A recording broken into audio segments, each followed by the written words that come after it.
Belle, girl, Belle, I tell you what, I don't think it matters how early or late I come. I think you have been first like every time but 3. Holy shnikes, what's up? Hope you're having a good night tonight. Boom, boom. Figure we just get started a little early tonight. We ain't got to do nothing, but I figure instead of just sitting around waiting, since I am able to, figured I'd jump in. Just chat for a few. What's up, Bobby? Yeah, we're doing really good today. It was the last day of school, so, you know, that was always fun. Knowing we ain't got to wake up early tomorrow. What? I'm kind of excited about that. Come on, my lady. What's up, Timmy? Bobby Lee, how you doing, love? You working tonight or you off? Do we get Bobby for the whole night or Bobby got to go to work on us? Oh, there we go. Look at M showing up. What's up? We got to make... Yeah, I'm a little early. Oh, nice, Bobby. Yeah, there's no school and kids are having fun, so... You know what I mean? Figured I'd jump on a few minutes early tonight. Yeah, I know. The cats will still be waking me up early AF for real. Dealing with... No, that's not good. What do you mean? What's up, DW?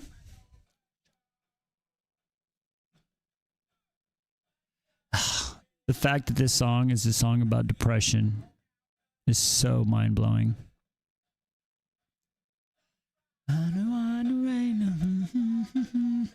What's up, DW? Well, Bobby, I hope whatever medical stuff you're dealing with, you get it figured out, girl. I'm sorry that you got to deal with that.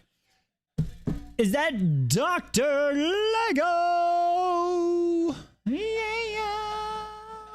My toe still hurts. Why does your toe hurt, Em? No problem, Bobby. Hey, Dr. Lego. Em, why does your toe hurt? What did I miss? What did you do to your toe now? Like, you just had ticks. You just dealt with, like, high winds, almost a tornado. What is going... What did you do? Did you stub your toe? Oh, yeah, absolutely, DW. You have to... That's why I like Izzy. Oh, Isaac broke at least one law. What? How? What, he drop a cinder block on him? What happened? What? How? What did I miss that whole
I don't want that song. I don't want that one. No.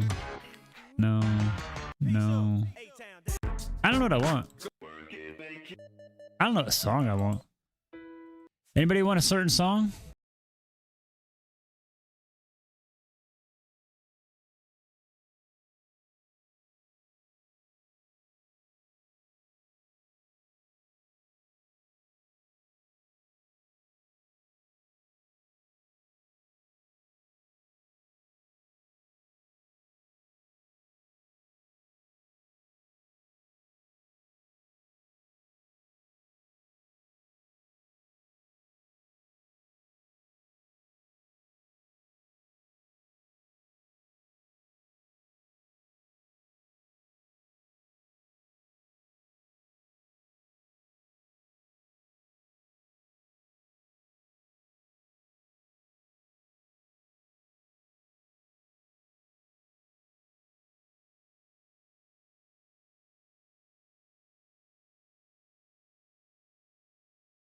All American Rejects, they're still going out.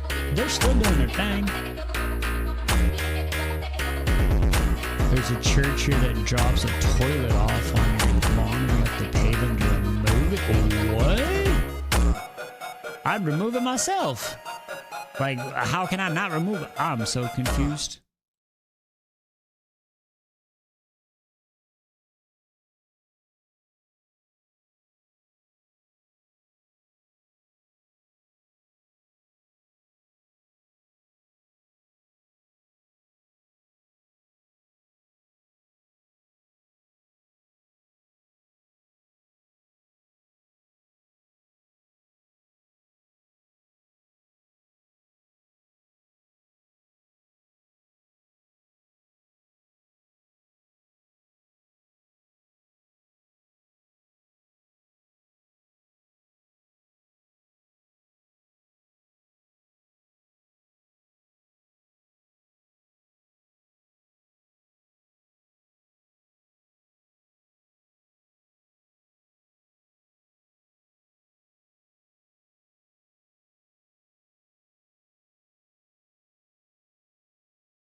Hang on. Which one was that?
I think I was gonna talk to Belle about this. You were like, oh, you hit a flow state. I don't know if I hit a flow state with the story. For some reason, the 2 chapters I read today, it felt like there was actual story and not she just wasn't explaining, like, I mean, but there was still, like, was it 10? Chapter 10 was so crazy. It's been a 2-month drought here. The rain starts tomorrow. Next Tuesday, maybe. Oh, resonant. Oh my lord. There's so many resonances. It's a good song. Yeah. Oh, I need to make a button on the counter on my button thing. I need to freaking write that script really quick, or I bump and then it'll start ding ding ding. Oh my lord. I would do that in my freaking edit videos, but it would take me so long to just sit there and every time it says to pop up and put a number up and change it and then just have to oh, it would take me too long. It would be so cool, but it would take me so long. Oh lord.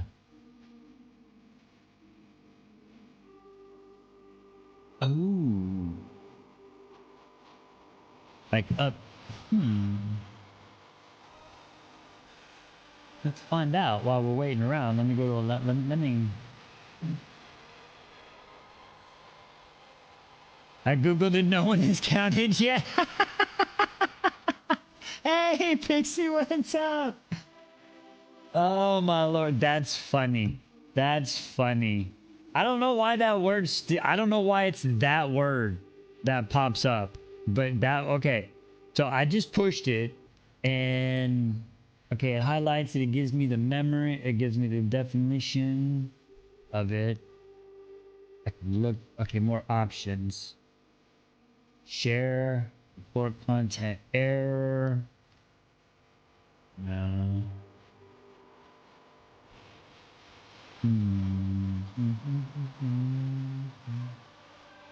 I mean, see, the other thing is like the prologue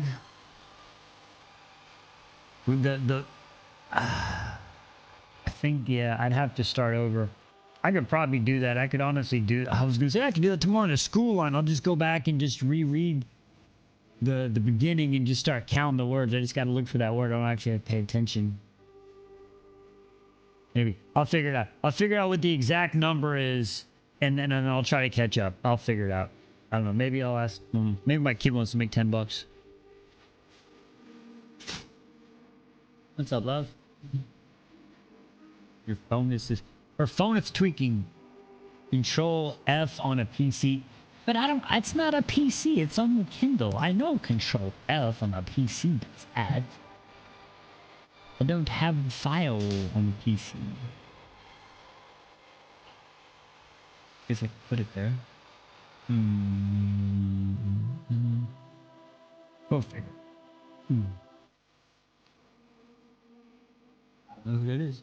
They're funny looking. Anyway.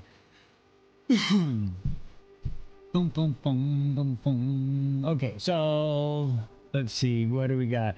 So she says it's been 2-month drought. So you got rain starting. Yeah, we had a big storm last night. We've been getting rain. And we'll have to figure that out. I thought maybe someone with the touch of the tism can tell me on Reddit. No such luck. Yeah, for real, right? But honestly, now I'm intrigued. I mean, I've said it. The thing is, I've said it on the videos. I just...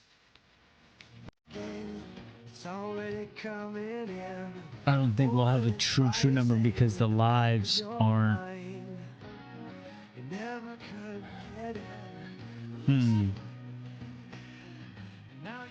I can take all the lives, pick all the videos, put them in, and run them through a trend. I'm gonna figure something. We're gonna figure something out. Like, I'll figure it out. We'll figure it out.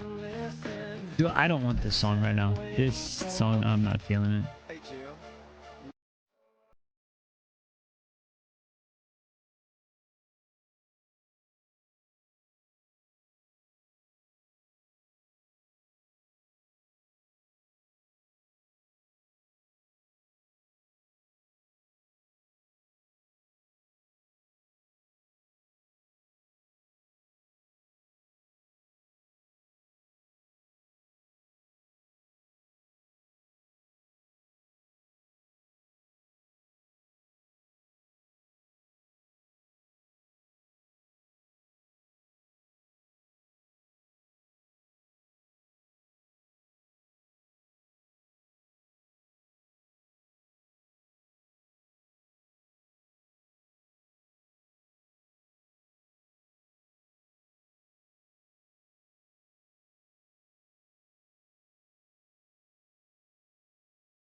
And I'm like, oh yeah, that guy's also in freaking Outsiders. They were like, wait, he was in Outsiders? I'm like, yeah. They're like, no, wait, what? I'm like, yeah, we had to look it up. I'm like, yeah, he was Soda Pop. Like, stop, that guy? I'm like, yeah, that guy.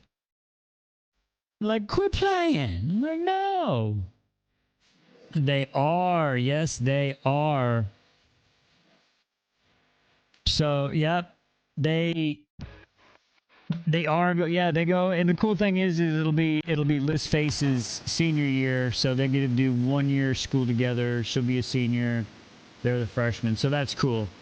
So they got to do a few years together in elementary school, and then they split, and then they haven't been in the same school since, and it'll be her last year they're back in. So yeah, they are excited, but and I love them, and in every way possible, shape, and form. It's it's just really it's really rough. Not really rough, but they're a little shorter than most. You know what I'm saying? They're a little vertically challenged. So I can see how it's going to be kind of scary. So I'm hoping they maybe they get their little growth spurts a little bit, so they won't be, because even in middle school when they're walking in and you look at they look small, like they're eighth graders and they look like sixth graders. You know what I'm saying? They go to elementary school and they're like, oh, they belong here. So it's just like But besides that, yeah. And it would be cool because next year we'll have a whole house of high schoolers, and then, yeah. And then after that, I guess Liz Face is playing right now. She's going to go to the cosmetology school. She'll do that about an hour up the road from where we stay. And we'll see what happens. But yeah, that's the plans for now. Man, I was hoping P. Does anybody know where P is? Because I really don't want to do this without her, but I have something. But I don't want to open it without her. They take after Mom Fun Size? Yes, they do. They do. So, I'm not a super dad. I'm just a dad. I'm a dad that tries hard. So, I mean, if that makes you super, then yes, I'm a super dad. I try hard. But, it is what it is. Oh, you don't have to text her. No, you don't have. It's not that serious. I don't. She could be busy reading sad books at happy hour in public while having nuts fans. Like, I'm just saying. I don't know why. And did y'all see that? Okay, seriously. Did y'all see that? Two of the craziest things I've seen within the last, oh, thank you, Bobby, in the last like 48 hours was when P said she reading a sad book during happy hour in public, and then freaking Alejandra, she listened to chapter 89 of Kingdom of Ash again on a public train. Why? Why? Are we just saying I'm waking up choosing? Wow. I don't know. That it still blew my mind when I heard that one.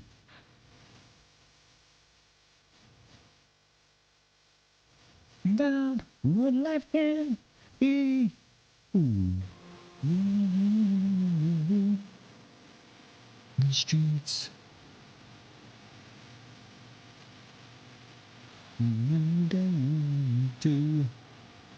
I got ears. Okay, sorry. We will re-listen to it whenever, and it makes everyone's problems. That's funny, DW. That's funny. Oh, thank you for the gifts, Bobby. Goats times 5. Appreciate yous. That's awesome. Hey, I mean, listen, y'all do you. I personally, I think if I know it was, I would have to stop. Like, I would just, I don't know. I think I would have to stop. I couldn't do it. Oh, I forgot to add. Oh, hang on. What is? Oh no, hang on. It's glitching out a little bit. Internet dropping. Hang on, y'all. We can fly.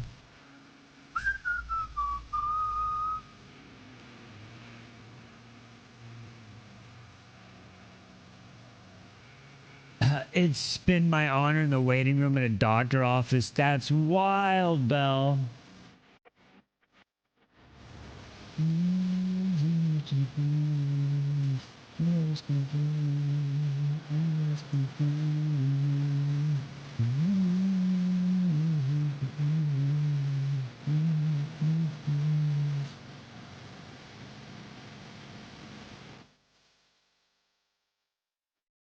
All right, see if I can. I'm gonna update this right here. If I can find the right spot. Are we back now? My internet had a dump right there, y'all. I don't know what it is. I gotta call the provider. I saw that one coming. My whole one bloop, went bloop. But we should be back now. I think we're back now. I think we're back now.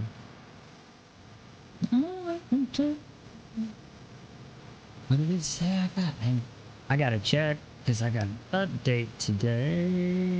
You funky check really quick. Really easy, probably. No, don't post that. Alright, yeah, we're back. We're back. Sorry. Welcome back. Welcome back. We had a little glitch there too, so I don't think you missed too much. Peace driving. Okay, sweet. Yeah. I didn't, like I said, I didn't want to.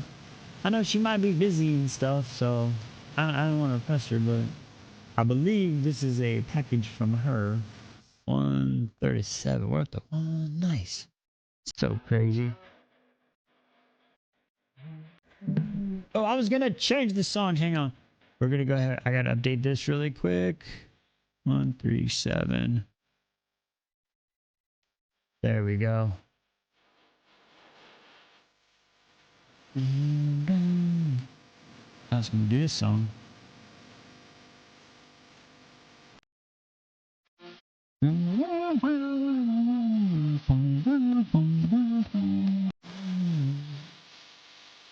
were talking about All American actually. I don't know why, but this song just I want to listen to it real quick.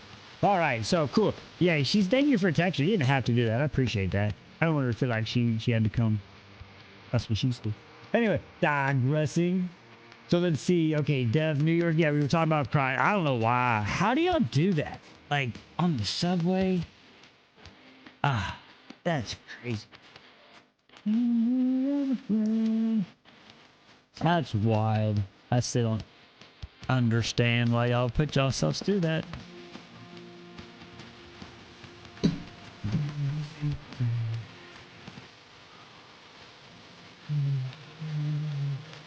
Oh, speak of the devil, ladies and gentlemen, boys and girls. Here she is. It's the greatest P.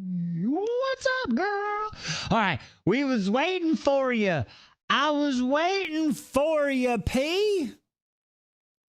First off, are you having a good day? Because apparently you're in this mood where we was talking about you want to read sad books at happy hour and then sad books on the subway. And I was learning that it's like, that was a decision you like made. And you're like, hey, and then I read it was just a prologue. What? What is happening? Why are these, I don't understand it. Anyway, my hair is, well, I got to stop messing with my hair. Anyway, sorry. All right. Here we go. Are we ready? Good. I'm glad you're doing well. All right. Everybody's I was an event at Hatch. Oh. I don't know what that is, but cool. What is Hatchet? What is Hatchet? And it's hard to work there if you're working with us, so I don't understand. What are we reading today? We are currently on Alchemized. We're on the Alchemized book. I don't know. It's not a series, right? It's just a book. Yeah, Alchemized. Right here, if you're on the Tiki-Talkie. Over there, if you're on the Ubi-Tubi. It's a publisher's. Oh, okay. Weren't a big fan. Oh, okay. Why wasn't if you without spoils, Sophia? Why was it? Is it because is it for the fact that? Okay, P. So many words.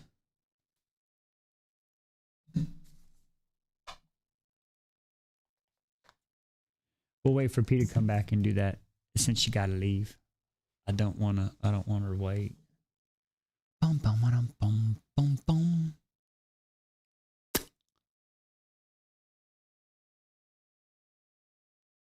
Fair enough. Hey, fair enough. Understand. Makes sense. It was just a story for you that you got through. The ending leaves it open for a follow-up. Okay, it's one like that. Possibilities more to follow. All right. Very cool, very cool. All right, well.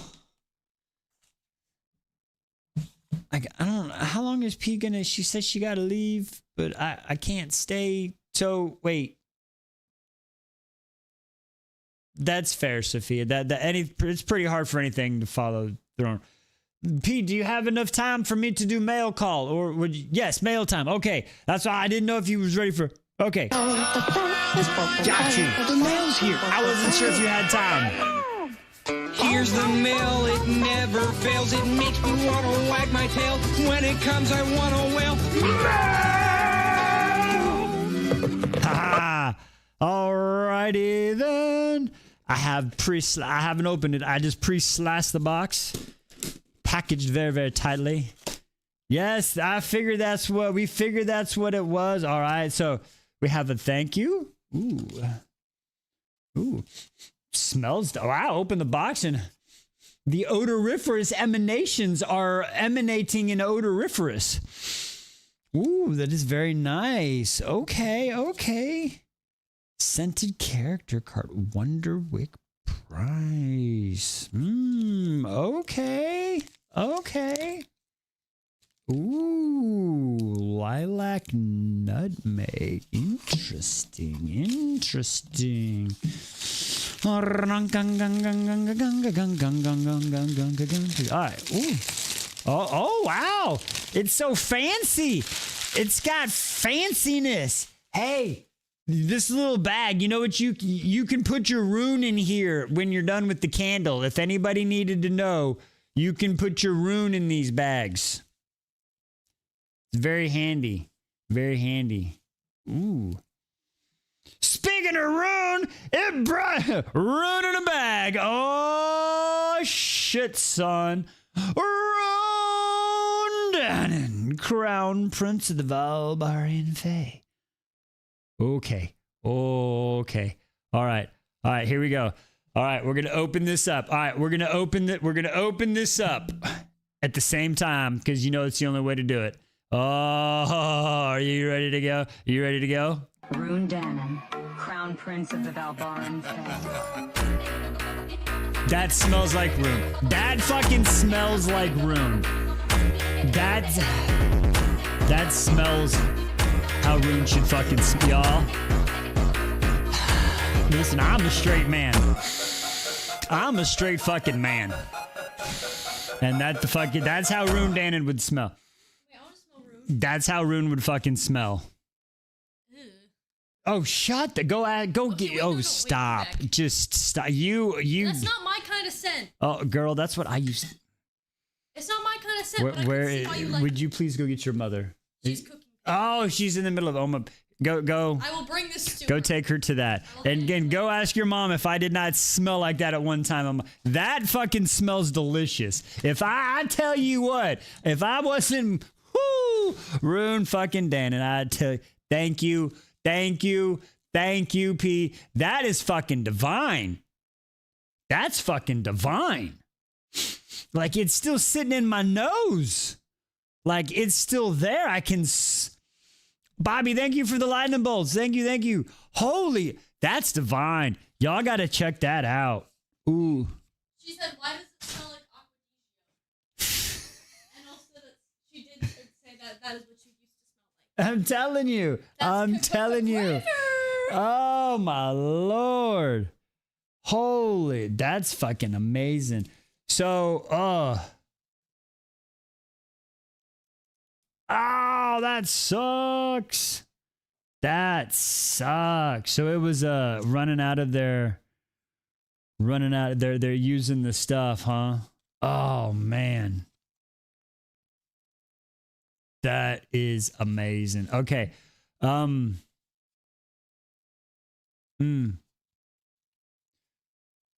Thank you so much, P.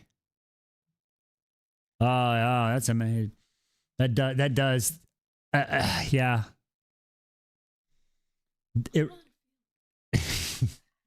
So I think Liz. Oh, I love it. Thank you so much. Yeah, Liz loves it too. Like honestly, no, it's not like Dakar Noir. It's not like Dakar Noir. It's more like Aquadigio. It has more of an Aquadigio smell. If you want, that's what Liz was just saying.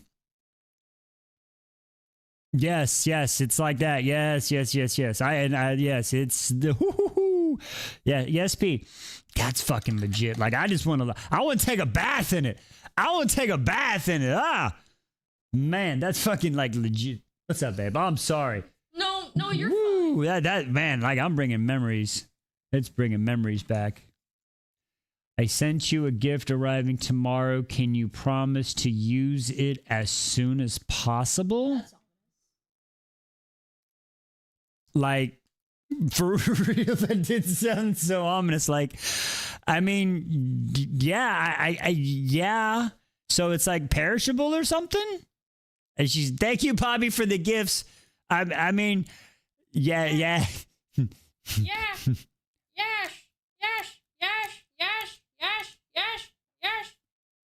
Yeah, sure. Okay, yes. So does that mean do I need to go live when I get it? Like is there any special instructions? Like I'm confused. Now I'm worried. Do I need to be worried?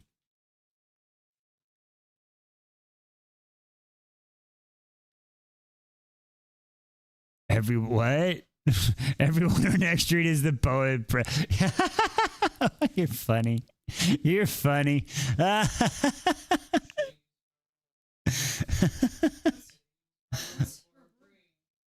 Huh? That's funny. That's funny. That's funny, P. That's funny, P. Oh, that's funny. Good try. Good try. Good try. All right, P, have fun. Thank you again for the candle. But unfortunately, no. After Alchemized, the next book is... Oh, is it Mary? Huh? Is it Project Mary? Yes. I didn't know that, man. God, Lord. That was like some schedule change happened. I'm sorry. Can you redo that? All right, ready? Okay. After Alchemized, it is... Project Hail Mary. There you go. There you go. It's Project Hail Mary. I like Ryan Gosling. She said this face on your side. You're funny. You're funny. Oh, what was? Oh, little celebrations. That was cool. Thank you, thank you, thank you. Amaze, amaze, amaze. Yes, that is cool. Oh wait, I didn't even put the bag in there. I want to keep that. All right. So, are we ready for some alchemized? I think that's where we're at tonight.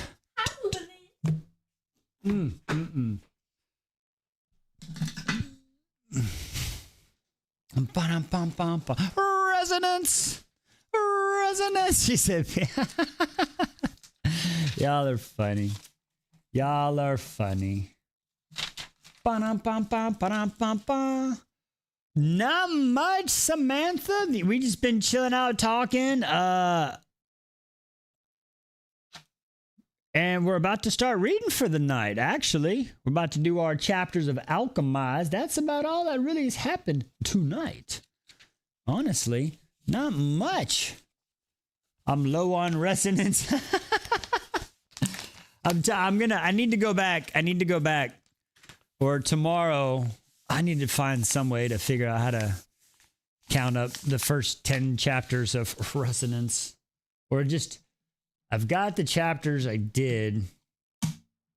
It's just the prologue, 1, and then what I did 3 chapters last live. So I think there's 5 chapters. So I'd have 50-50. Good Lord.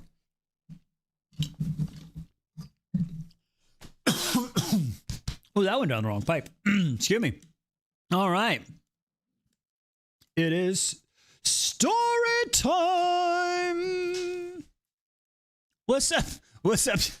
Come on out here. Come on out. Younger me.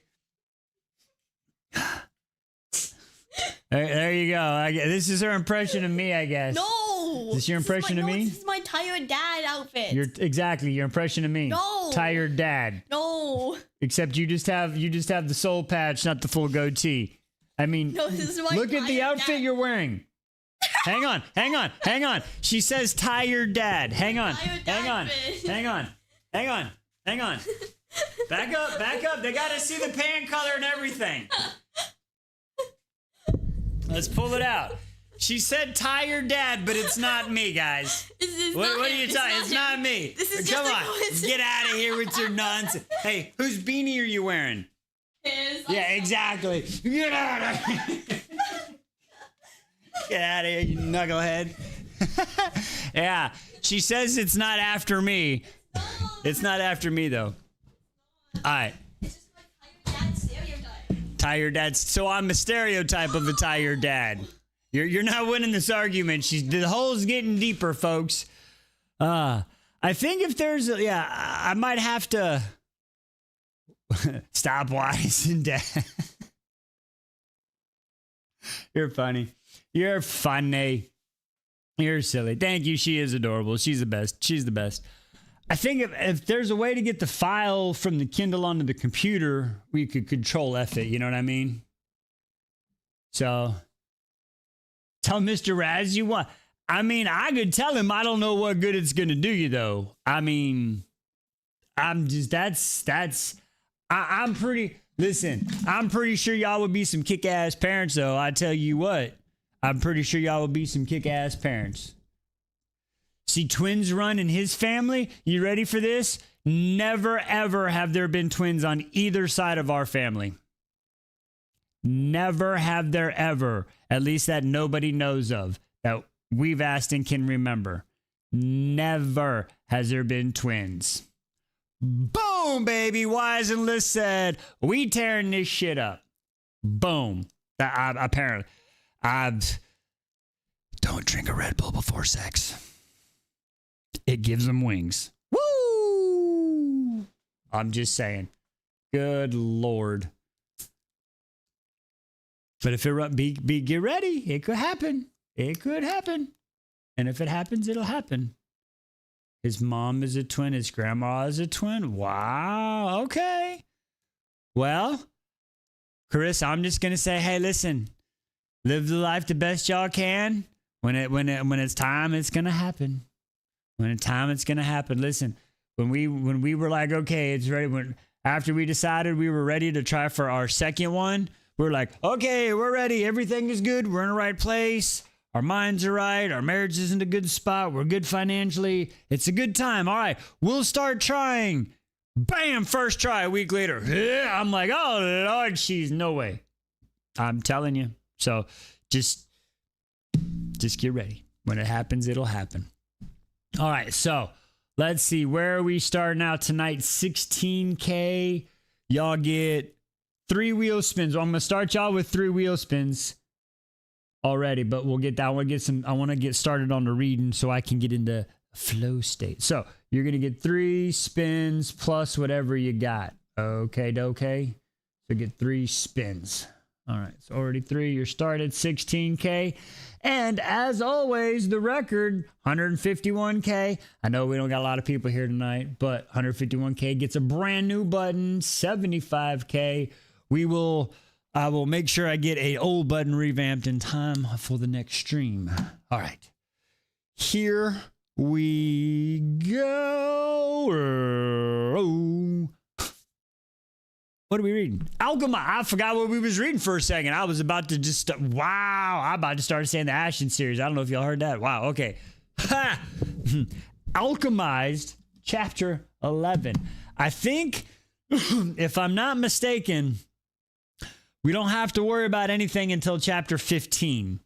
We don't have to worry about anything until Chapter 15. I went back and checked, and so I think we should be good. I don't know if everybody's... I think Belle is like in Chapter 50-something, so I think everybody else was still pretty close, though. I'm not sure.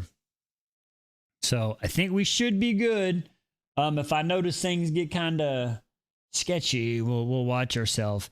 And then I believe you finished it, Belle. Oh, you are, wow, amazing. Awesome. Okay. And then I know this is a fanfic, but this is an older version of characters based off of the female and the blonde guy from the Potter series, right? And I know we said that. I'm just trying to get, like, are they looking the same? But not, like, that's what I don't get. Like, they're just loosely based or based off. Like, how does this work? I guess that's what I don't understand. Because now that question's answered, my brain picks it. My brain pictures the characters completely different now.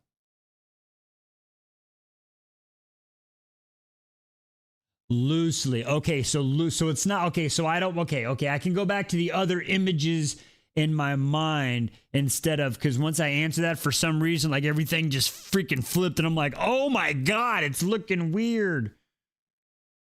Right, and they were, cause see, my pictures kind of look like them, but they're, I don't know why, but my brain is not picturing them like they are in the cord, which is wild. It's not picturing them. Like everybody else, it went that way, but it doesn't see them that way. It has them, maybe it's because they're kind of, they're drawn and cartoony. You know what I mean? There was a book called Manacle. Oh, okay.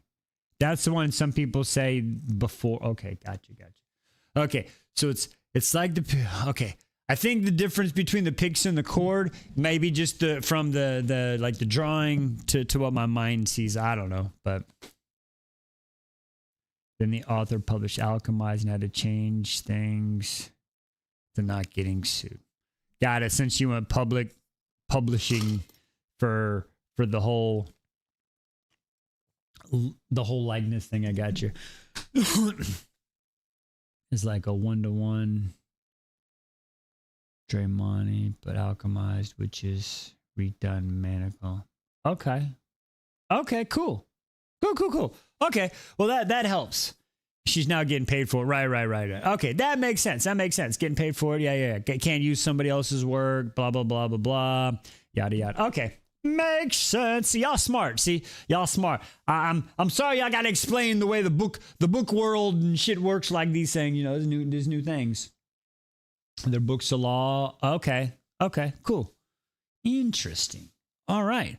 Well, hopefully I have actually hit to the flow state where the excessive, because listen, I like the book, but there is an excessive amount of fucking descriptive words, which is good for me. I like it. Like, and that's the crazy thing.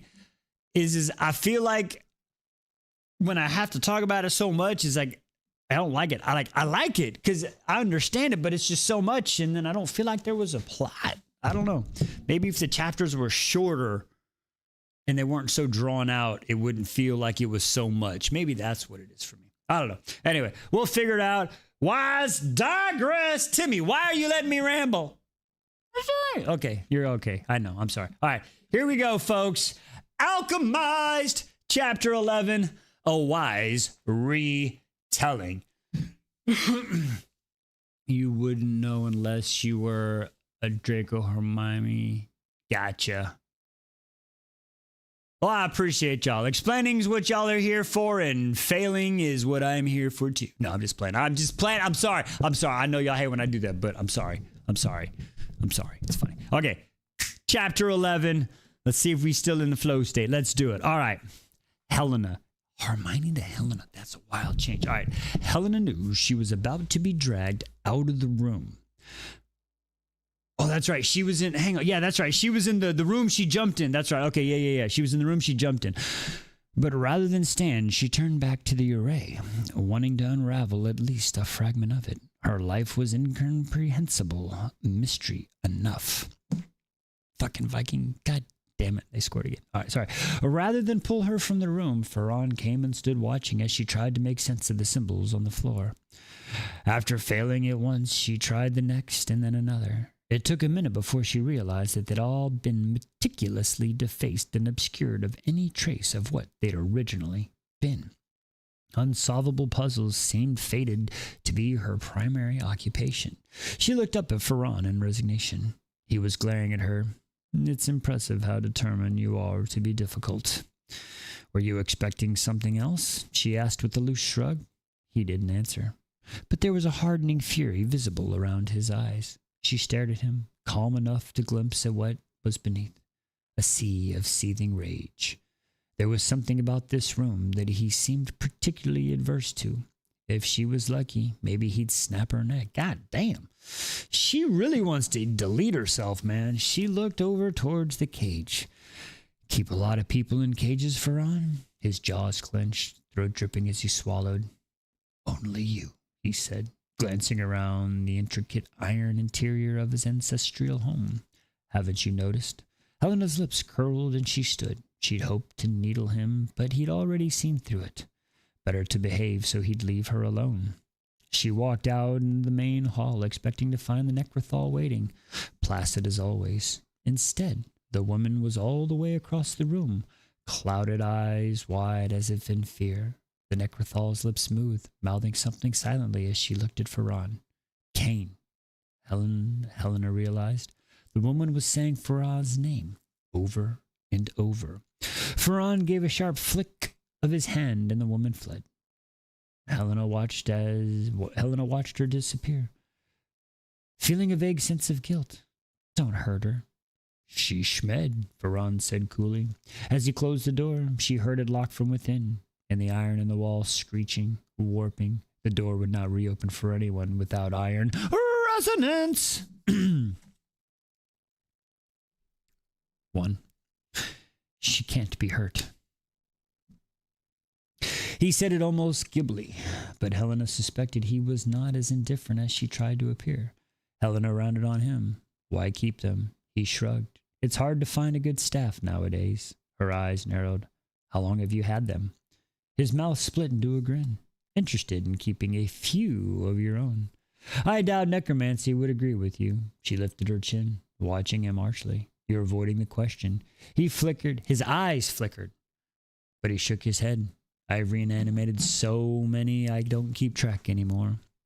Now are you done in this wing? Are you still holding out hope that there are weapons lying around for you to find? She refused to raise to his baiting. A trick like that didn't work when she was schmugged. He was usually so direct. It was interesting to catch him being evasive. I assumed I was alone in my rooms I found unlocked. Aurelia never said it shouldn't go anywhere. Just keep out of sight. Well, he said, finger spanning her lower back as he pushed her firmly away from the now warped door, I doubt Aurelia would feel much disappointment if you met an unfortunate end. It might spell my demise as well, and then she'd be a wealthy widow, free to conduct her troddy affairs even more publicly than she already does. Helena eyed him appraisingly, so they walked. You don't care? He didn't look at her. I was commanded to marry her, so I married her. I was never commanded to care. Wow. That is like literally, if the army wanted me to have a wife, they would have issued me one. That's literally what that was right there. Okay. Helena stopped in her tracks. You sound as enslaved as I am. Tawdry. Thank you. Okay, tawdry. You sound as enslaved as I am. He paused and turned slowly to her face. Are you trying to provoke me or sway my allegiance? He gave a dark chuckle. How terribly audacious of you. You already thought it, she said, relishing how clearly she was able to think when she wasn't overcome with the need to scan and watch every shadow, when she wasn't perpetually suffocating. If you hadn't, you'd been offended right now. He'd seemed momentarily impressed by her schmug-induced bravado, but then glanced submissively away. It's a pity the way you've wasted yourself. She wasn't sure she followed the line of thought, but responded anyway. Luca was worth it. Why? The question caught her off guard. She shook her head. Some people just are. You look at them, and you know. Blind adoration, then, he said, turning to walk away. It wasn't blind. I chose him, she said. He stepped back, and something about his expression sharpened. Did you? Remind me, how many other choices were there? Her hand curled into a fist, the scars in her palm pressed against her fingertips. Not many, I admit, but I knew whose fault that was. He began circling her idly. You think the guild invented the divide between us and the eternal flame? The holdfast claimed all their preferences were divinely moral and treated any concessions as a violation of their consciences.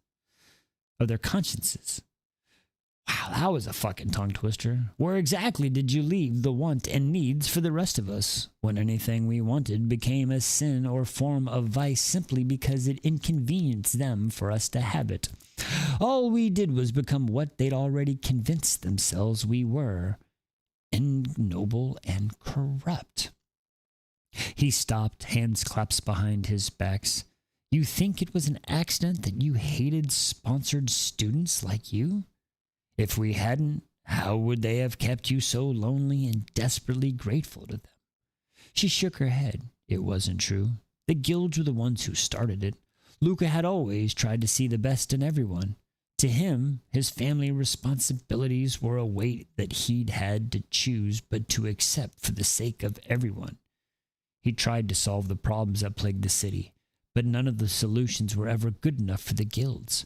Ferran was a snake, trying to present himself as though they were on Helena's side, as if her morality were dictated based on who was nicest to her. So wait a second, time out, hang on. I hate to do this right now, but wait, if loosely based off of the blonde kid and the girl, is Luca fucking Pata?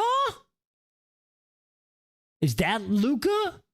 Oh, hang on, I gotta hit the little, almost messed up the puzzle piece. Oh, hang on, I gotta puzzle piece this up. Puzzle piece. There we go. Wow. Eri. All right, so Luca's Eri. No fucking way.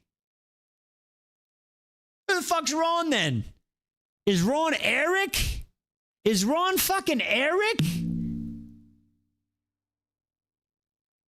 No.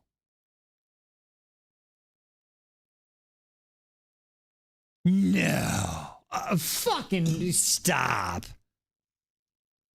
Right, loosely based. Okay. Wow. Okay. I don't know if there's a schmon. All right. Okay. But okay. So at least those, okay. Got it. Okay. All right. Okay. Cool. Okay. Ron is a girl in this. Okay. All right. Okay. Here we go. Okay. She looked at him in disbelief. Yeah, I'm in disbelief too. This every time something pops in him, this story gets more intriguing and interesting with the okay. All right. She looked at him in disbelief, but after a moment, the vague emotion faded, her attention drawn away by him. I can't see a character based on fucking Eri with an opium pipe. What is happening now? That whole scene takes a different vibe to me. Okay, but it's not, okay, anyway, sorry, okay. Staring up at him, she couldn't help but wonder again at what he was. He would have been 16 when he murdered Principate Apollo. Something like that should have been enough to become one of the Undying, but Ferran did not look 16. Overlooking his coloring, his general appearance was that of someone in their 20s. Honestly, that's funny, DW. That's funny. That's funny. Okay, that's funny. But Ferran did not look, overlooking his color, his general appearance was that of someone in their 20s. Yet if his ascendance was so recent, he should look more aged by the years of war. He was almost pristine, as though all the death and destruction he'd caused had never touched him. The only sign that he'd ever seen battles was his eyes. There were hollow rage lurking behind him that she'd only ever seen who'd spent a long time in the front lines. As if Ferran had any reason for that kind of anger, even locked out for her emotions, the hatred Helen felt for him was inescapable structure in her mind. Why do any of it? He didn't seem to find any enjoyment. And what he did, there'd be many sadistic, undying fought in the war. Helena cared for their victims. Ferran seemed devoted to brutal efficiency, and yet seemed to derive neither pleasure nor benefit from it. As High Reeve, he was merely a weapon, not permitted the prestige of his abilities. He was only the anonymous figure. No one else was kept hidden behind a title. That must chafe, particularly when the rest of the Undying were filling their days with debauchery, while Ferran still lived at the beck and call of the High Necromancer, obedient as a dog. What did he gain from it? Surely he was too intelligent to be so void of ambition. He had to be playing a long game, and if Helena could only deduce it, that would give her leverage and means of manipulating him. Ooh, I mean, you got a means to manipulate him. Anyway, or perhaps that was merely Helena's vanity distorting her assessments, needing her captor to be cunning. Because how pathetic was she as her prisoner if he was not? She opened her mouth, wanting a prod and reconsideration and smirk, analyzing me again. Before she could reply, the sharp click of the hurrying heels echoed down the hall. Helena moved to disappear. But Aurelia had already swept around the corner, her expression eager until she caught sight of Ferran. Her eyes instantly narrowed, her lips pursing as she drew up, looking accusingly at them. The ringlets framing her face trembled. "Are we socializing together now?" she asked, her voice like a sweetened arsenic. "Just touring the house." "Oh! Thank you for the follow over there on the YouTube. We got a new YouTube follower. Thank you. I appreciate that." "Just touring the house," Ferran said, gesturing idly around the large hall. "Oh, why, thank you. Was that another one? I appreciate that. Hey. Sorry, we don't hear that. We don't hear that one very often. So when we hear that, I gotta knock that one out. Sorry about that. That was pretty cool. Oh, thank you for the lightning bolts. All right, sorry. Where were we? Just touring the house, Ferran said, gesturing idly around the large hall, which was full of dusty portraits of busts of men who presumably been important members of the family. Aurelia's lips pressed together, turning white. "I thought you had business today. You said your afternoon was quite full when I asked you to stop by the fundraiser." She tossed her head, the perfect curls bouncing like springs, and yet she was speaking through clenched teeth. "Here you are, touring the house. I thought we weren't beholden to the eternal flame anymore." Helena stood very still. Ferran's eyes flickered upward for a moment. The High Necromancer was quite clear that this assignment takes precedence over everything else. "Those are my orders." Aurelia gave a sharp, shattering laugh. "But you already killed the rest of the eternal flame, so why does it matter?" "Whatever the High Necromancer wishes to be done, I fulfill it," Ferran said with an impatience someone who had his argument many times already. "If you wanted handmade paper clips, I'd do that with equal devotion."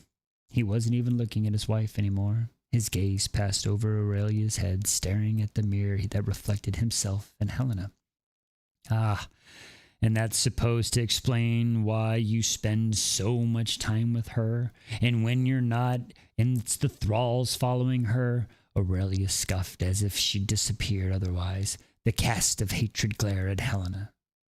"There's no need to act as if there's anything precious. I asked her out, and she told me she's a nobody. No one's coming for her, but you're still hovering about like you're hoarding her." Ferran gave a dark laugh, and a glint entered his eye as they dropped in the mirror to Aurelia's certainly flash across her face, as if she caught her off guard by the weight of his attention. "I thought you didn't want to lay your eyes on her, Aurelia." The way his wife's name was unnerving intimate. Aurelia flushed, the color rising from her cheeks and staining her cheeks. The color, well, of course, if it's rising from her cheeks, why did you have to stain? Like, we understand it's staining her cheeks. Ferelia stepped towards her. If you feel like I'm hoarding her, keeping her to myself, perhaps you should include you more. She could have dinner with us. I could move her into our wing of the house, bring her when we visit the city, perhaps have her included in your solstice photo that you brought. Aurelia was turning paler and paler. The world already knows she's mine, Ferran said, his words pointed out. But if you'd like, I can remind them. I wouldn't want you to think I'm hiding anything from you, my dear. Aurelia trembled as if on the verge of imploding. I don't care what you do with her. Just keep her out of my sight. She turned on her heel, storming away. Ferran stared at her with after an annoyance, then turned and directed his scowls at Helena. You irritate my wife, he said. Seems I do, she said blandly. If you want to do something about it, you would schmill me.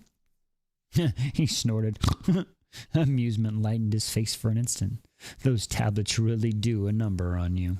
I feel like I can breathe again, she said, wishing you could feel this calm without frozen. Like I'd been drowning so long, like I'd forgotten what oxygen feels like. Then she glanced. The withdrawal leaves something to be desired, though. Well, I'm not the one to blame for that. He turned to walk on. Besides, if I didn't leave you on the floor retching, you might make the mistake of thinking I cared. Helena inclined her head. Yes, you seem strangely concerned about me thinking such a thing. Ferran froze for an instant, then turned back, a cruel smile falling his face. Your friends must have thought very little of you, if this seems like care. Helena was so stunned by this word, she felt her heart try to beat faster. Yes, they did. She said quickly, of course they care. His head tilted. Who? She swallowed. Luca and Lilla. And there was a name on the tip of her tongue, but her mind seemed to swerve around it until she focused. And Soren, Lilla's twin brother. He was my friend too. How had she forgotten Soren? She barely had time to wonder. Ferran seemed to be waiting for more names. Iva Holdfast, Luca's great aunt. She advocated for me when my vivimancy was discovered, and my matron Pace. She managed the hospital. Ferran still seemed to be waiting, and it upset her so much that her anger broke through for an instant. Having a vivimancer as part of the eternal flame wasn't something everyone was going to be comfortable with, especially since I was foreign. It was too much for some people. I didn't have the same kinds of connections that others did. If there had been problems, it could have it. Could have undermined Luca. He raised an eyebrow. Well, you seem to have it all very thoroughly rationalized for yourself. Congratulations. It was clear all worthy in the end. He flashed an insincere smile and walked away. Helena was tempted to fling a marble bust after him and asked exactly who cared about him. His father wanted to disown him, his wife couldn't stand him, and he couldn't even keep living staff to run his house. She hadn't been drugged, she would have, but she was rational enough to know it was pointless, and her time was limited. The Necrothals appeared and vanished like ghosts and resumed the exploration. When she finished in the east wing, she fetched her cloak and gloves, determined to spend her remaining time on the outbuilding. The sky was unusually clear, a stark winter blue. The reborn sun was a paler golden disk, too feeble for much warmth, but a comfort to see. The garden shed was locked. The next building was small iron forge, locked too, hardly surprising.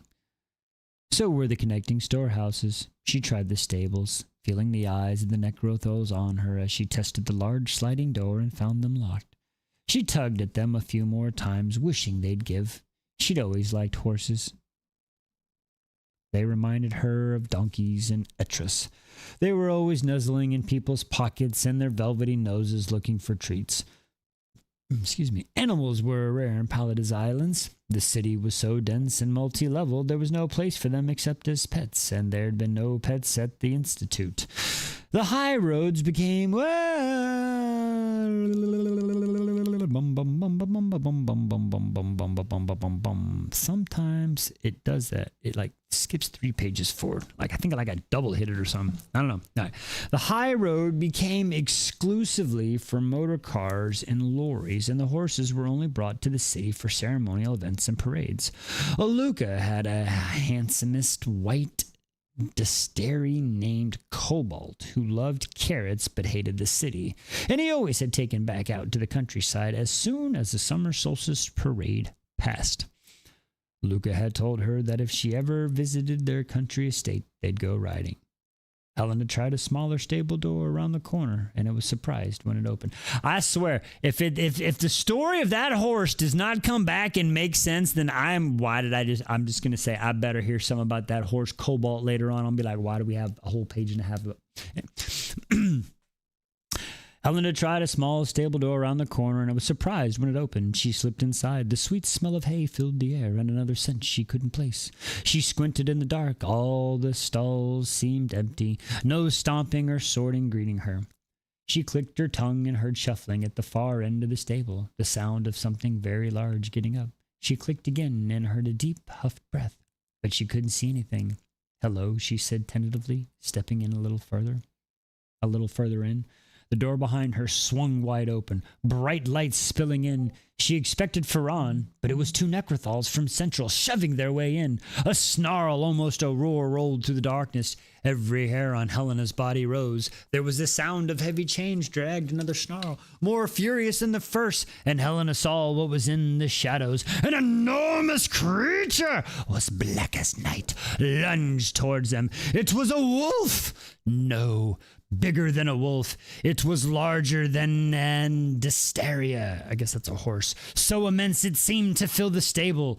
Grace had said the high reed had monster, but Helena had not taken that literally. A literal monster! The creature was monstrous. Well, we just said it was a fucking monster. Of course it's monstrous. It's a monster! Fangs longer than her fingers flashed in the light. Wind rushed across the room. The smell of blood struck her face as the foaming mouth brushed from the shadows, jaws snapping. There was a sharp sound of chain reaching the end. Talon claws scratched across the wood floor as the monster lunged again. The Necrothal grabbed Helena by the hair and dragged her back, pulling her by the hair, out of the courtyard, dumping her on the gravel. Helena scrambled to her feet, heart trying to beat with fear, but unable to. She was stunned by what had happened. Her captive was so rigid controlled, it was snarling to brush with danger. She couldn't help but wonder if the stable door being unlocked was also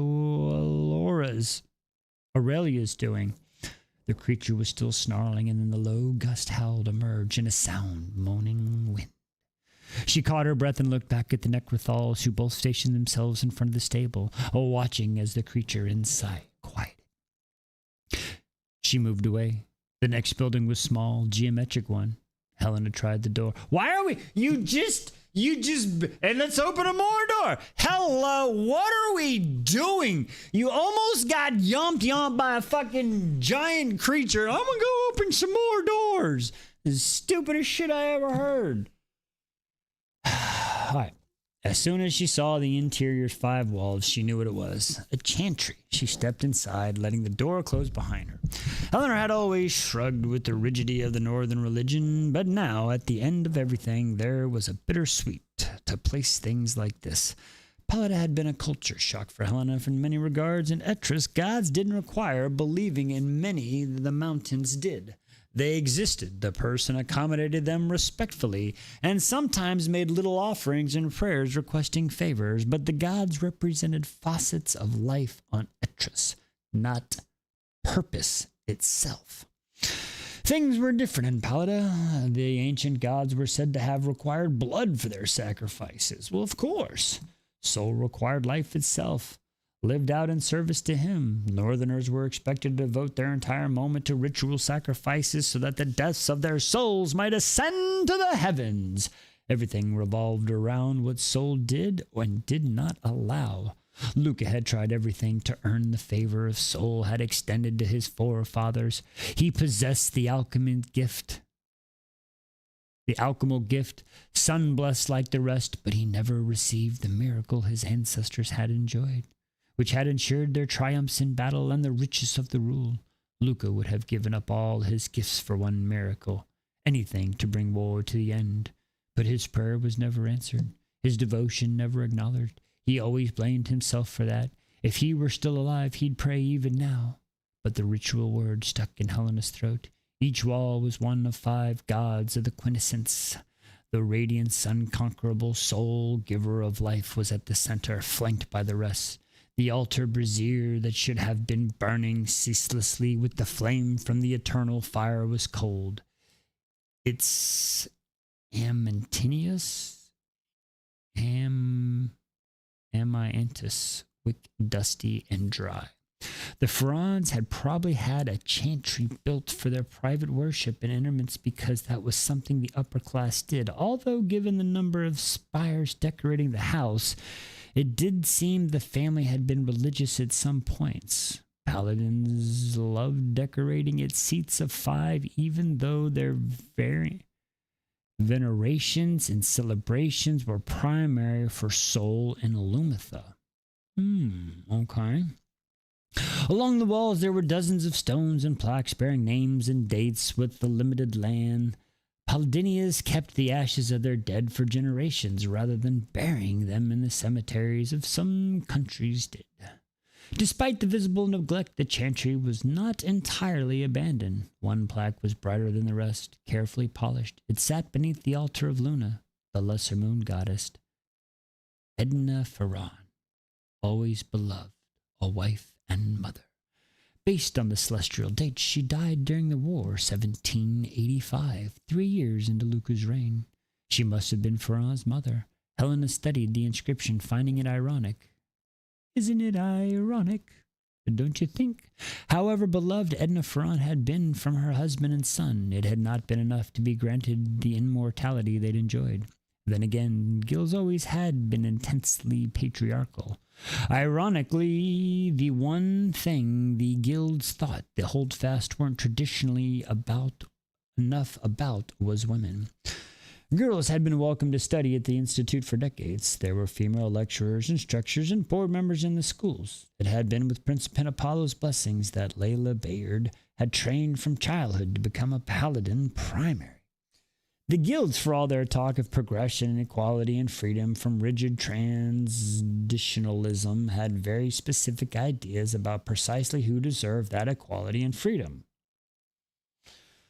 A low view of women was common in the North, especially among those of faith. Prior to the pressure exerted by the Principate, the faith regarded women as categorically lesser, and even after the official distancing occurred, the belief remained pervasive. It had been viewed as a fact of nature. Men were of soul, active, hot and dry, full of vitality and the source of life's seed. Women, it followed, were an inferior human form. I'm reading words, TikTok. I'm just reading the words from a story. These are not my beliefs. Wet and cold, passively bound to a monthly cycle of their Luna, the lesser moon, while their bodies were necessarily vessels of birth. It was the blood that was the source of all the defects. Both vivimancy and necromancy were regarded as corruption of resonance. Of course, by poisonous womb. Hence the long-standing obsession with creating hominicular even among the faith. That word means little mini-me's. To erase a woman's defective hold on humanity. Good Lord, what are we... Man. However, not all women were doomed to cold passivity. To avoid such categorization, a girl could devote herself to the cult of Lumitha, goddess of warfare and alchemy. Whom been born from the heart of the soul. Women associated with Lumina were not expected to be traditional. They could be alchemists, surgeon, paladins, anything. But there was a price. There's always a price. Were they to marry or bear children, they had to give it all up. Lumitha was a virgin goddess. Mothers and married women were not welcome at her altar.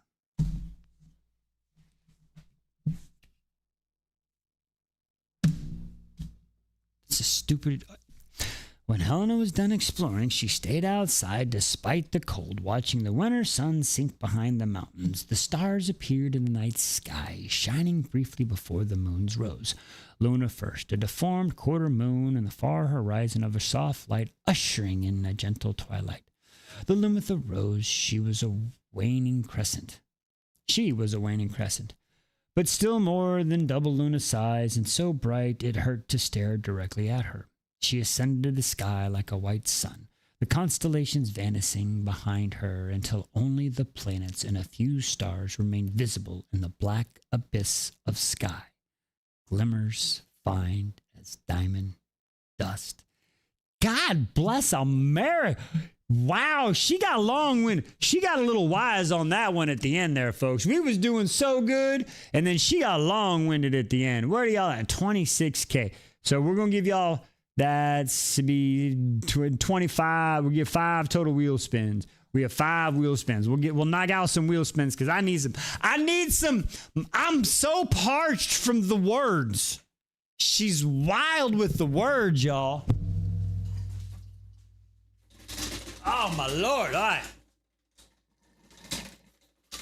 right. I have a prediction. I could be way off, but I have a thought going in my mind right now after that chapter. I did. That's because of you, Belle. That's all because of you, Belle. It still takes me a minute. I got to work it out. But I remember your message every time. And it takes me a second. All right, here we go. It's a quick one. Shit, that's what she said.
This shit don't faze me.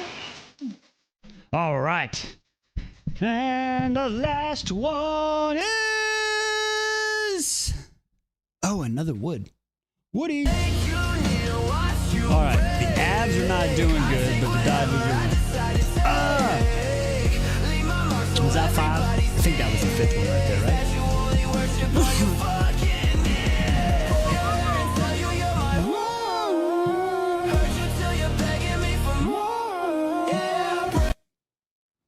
Okay, I might be completely off. But it's by some crazy, weird thing. Because they were like, Luca wasn't the chosen one. Is somehow actually freaking Cain Ferran the chosen one. And they just didn't know it. And Cain Ferran is going to get the super duper powers and be the new leader of the revolution. Is that what's about to happen here? And she's going to unlock it in him. And unlock the magical powers. Yeah. Okay, I don't know, but I don't know why, but that's what my mind just came up while we were reading that, and it was a whole like, he wasn't the chosen one. Like, Luca wasn't the chosen one. Do you want me to tell you? No, I don't want to know, but that's what my mind theory's thinking now. It's probably wrong, but that's where my brain's going now. Just so y'all know where my mind, that's what my brain's, I'm just letting y'all know what my brain is picking up and putting down. I'm just letting you know. That's all. So, all right. Chapter 12. Here we go. Helena opened the door. Wait, hey, yeah, where were you at? 26. Yeah, you started at 26. Okay, sorry. 26. Here we go. All right. Helena opened the door. A piece of crystal clutched in one hand found Lily sitting on the floor, curled up like a child trying to nut. trying not to be found. She was out of her armor, her eyes were red-rimmed, a long pale hair cropped short, and when she turned to look at Helena, it brought the right side of her face into view. A roaring scar tore through the side of her face and throat. Lily, what's wrong? Wait, Lilla, what's wrong? What happened? Lilla stared at Helena without responding for a long time. I made a mistake. Lilla finally said, her voice barely a whisper. I've made such a mistake. In my opinion, I think she might be more chosen than we're led to believe, but she's even like, ew. Do I resonant count? Wait, did you go back and count all the way up to now, Belle? Did you really go back and count, really? Because if that's the case, that's funny. Like, if it's the actual count, yes, that way we can keep up with it. If you have the count. I saw that. I'm sorry. I had to read. Did you go back and get the count?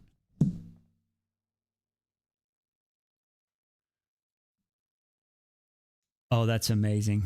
What's the count? I want to know the resonance count. I'm sorry. We had 2 so far.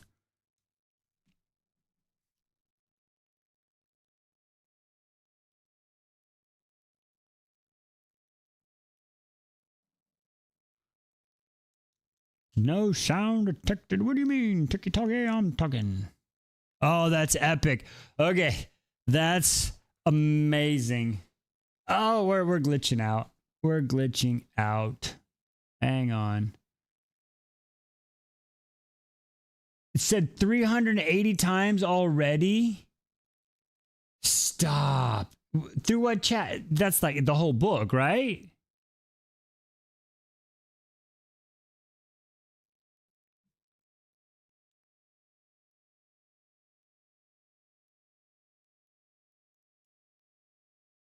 Oh, the whole book. Oh, okay. Okay. Woo. Okay. He said whole book. I thought it was just till now. I was like, damn, no wonder that picked me up. Okay. All right. Yeah, I think we're glitching out right now. Hang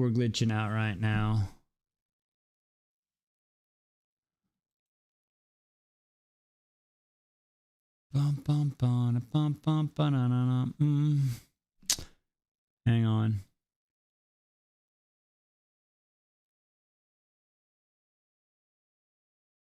Are we good or are we glitching out? I seeing that we're having a frame drop, but none of my stuff seems to be acting up, so I don't know. I'm gonna wait a minute or two. Oh, no, I think we're catching up. Yeah.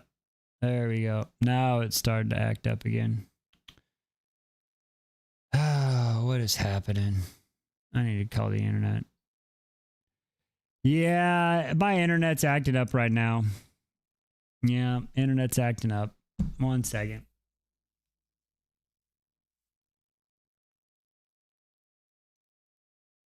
Y'all can still hear me? Okay, yeah, or we'll give it a sec, see if it pops back up.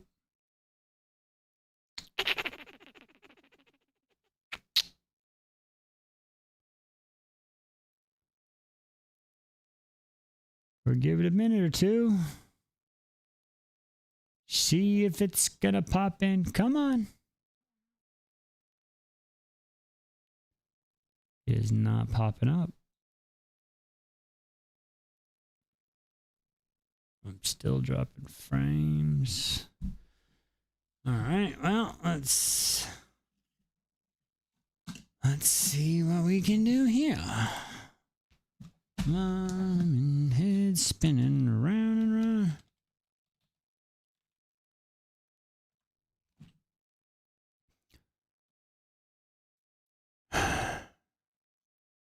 Sorry about this, folks. I don't know what's going on.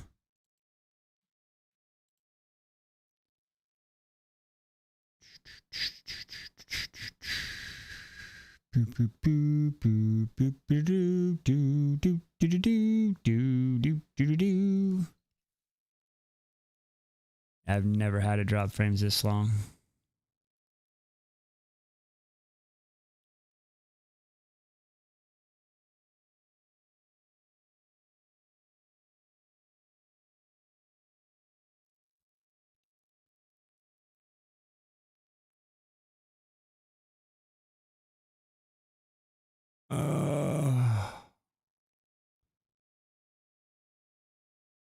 looks like they might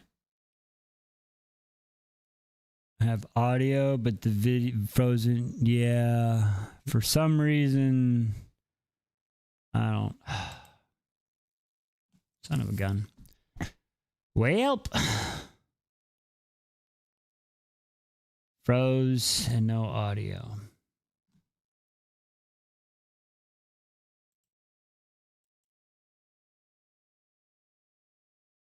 Son of a bitch. Well, I guess with that being said, hang on, let's see if the UB-Tube's frozen too. I think that just means we're going to be done for the night, folks, and maybe I have to go live tomorrow night to make up for this, because this is going to be a conversation with my ISP if that's the case. Oh, son of a gun.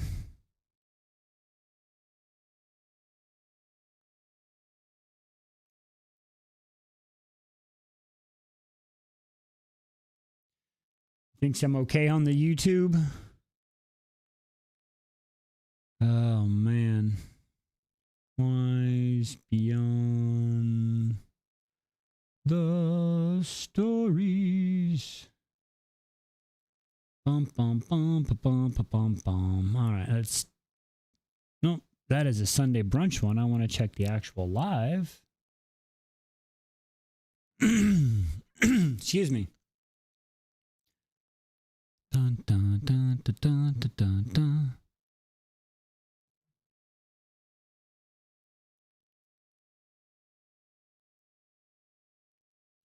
All right. I don't know. YouTube is fine. It's ticking. So I'm good on you. See. Okay. She just. All right. Well.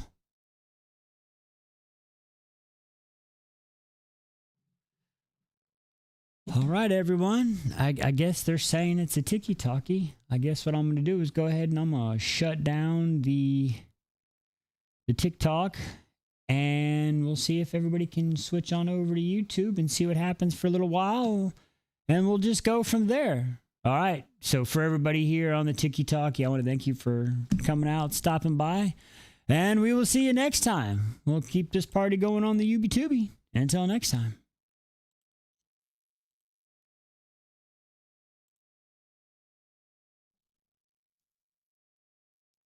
Boom, boom, boom, boom, boom, boom, boom. Hello, hello, hello. All right, everybody's name is different on here. Boom, boom, boom, boom, boom. I did, yeah, I killed it. I killed it on TikTok. Oh, okay, yep. Yep, no. I'm just filling in this super laggy. Gotcha. Yeah, I can see as soon as I killed it, my frame rates drops have come back. So it's yeah. Okay. All right. All right. So we got, let's see. Okay. That is, I think that's Bobby DW. All right. Thanks for feeding the feedback. Now let me close this window out so you stop taking freaking memory from my computer since you ain't going to work right. All right, here we go. Well, I'll tell you what, we'll give everybody a few minutes to see if they pop up over here. If not, and like I said, we'll just come in tomorrow. You know what I mean? If that's the case, because I know. Yeah, we'll see what's up. We'll give it a few minutes. Not a big deal. Not a biggie. It's the summer, so I'm not sweating it. I'm not strutting it. We're having a new look on Outlife. I'm going to try to not let the little things get to me no more. I might get mad for a few seconds and say, it's over. I'm done with it. I'm tired of it. I'm tired of this, Grandpa. It's too damn bad. You know what I mean? All right.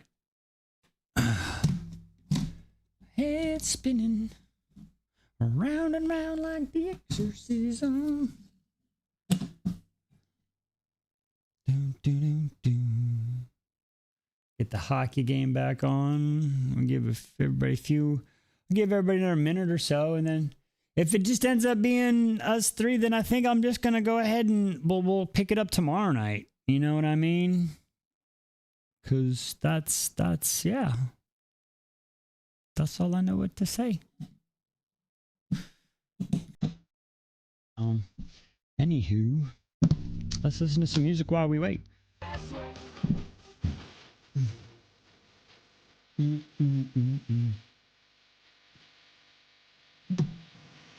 Tell me not to run away. Oh well. We are supposed to be getting some crazy rain coming up these next few days. It's gonna suck next week. Many days of rain. Back to the happy day. Alright.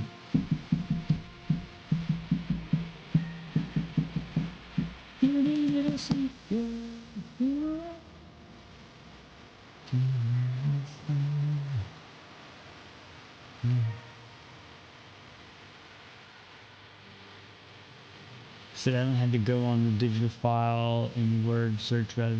Nice. Okay, cool. Well then, that's good because I should when I do my video, hopefully I know what number I should have. I know what number I should have. You know what I mean? Hopefully. See how close I get.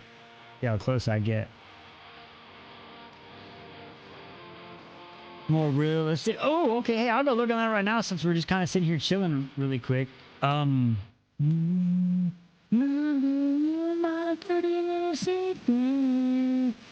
See, this is kind of, yeah. See, this is kind of how I had, like, okay. See? Yeah, okay. Yeah. Okay. Close. Okay, the one of her in the chair really, that looks awful close to her. Okay.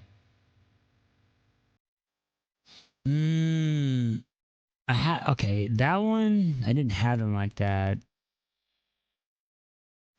That's close there. Okay, yes, okay. Cool. Do the hearts. No, not yet. I don't have that option here yet, so the way YouTube will end up working,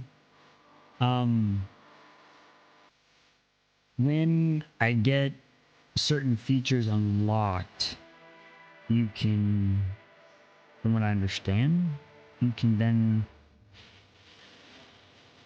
like, I know on Twitch, which is the other streaming service, like, they're called bits, and then you get the bits, and then you can get the bits by either purchasing them or you can earn them through watch time, and then as you watch, you earn them or pay for them, and then you turn them in for things. So like what it would be is if you wanted to, I could make it to where there's a command. So like for every, I'm just throwing numbers, like for every 100 bits, and let's say it was, you got a bit for every minute you watched, right?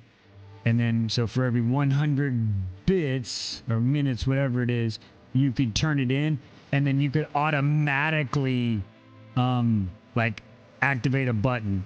So if like, I think like, yeah, from what I know, at least that's how it is on Twitter. On YouTube, I'm still learning, but if y'all wanted to like have the buzzard button, you could literally sit there and like, just say, I'm saving up my watch time, and then I'd be in the middle of reading, and all of a sudden you can just boom while I'm reading, and it just pops up. We can do that for like, and you can make like jump scares too, where like I just have a button which is big old scream, and then you can just sit there and be like, all of a sudden it just pops up. So that allows y'all to kind of get more interactive on the streams and stuff. So that'll be cool once we get there. But that's a while to, that's a ways to go, because that's you need 500 people on the YouTube for that. But we'll get there. We're at 60 something, I believe, 68 or so. So it's not too bad. It's not too bad at all. I'm not upset with that. But all right. So I guess the question is I mean, there's really only Two of y'all here tonight. I believe. Three. Yeah, 3 of y'all. I can keep going, or we can just come in tomorrow night and try again once the tiki-taki is running. What would y'all like to try to do, loves?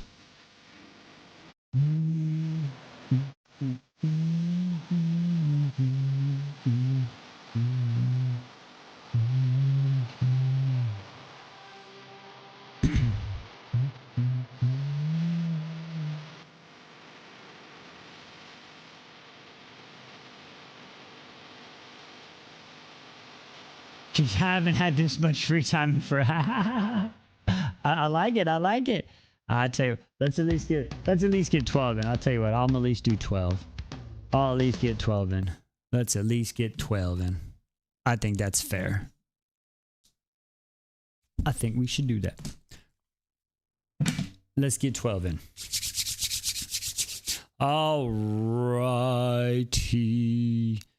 Then, all right, chapter 12. I did give him a drink. All right, here we go. Helena opened the door.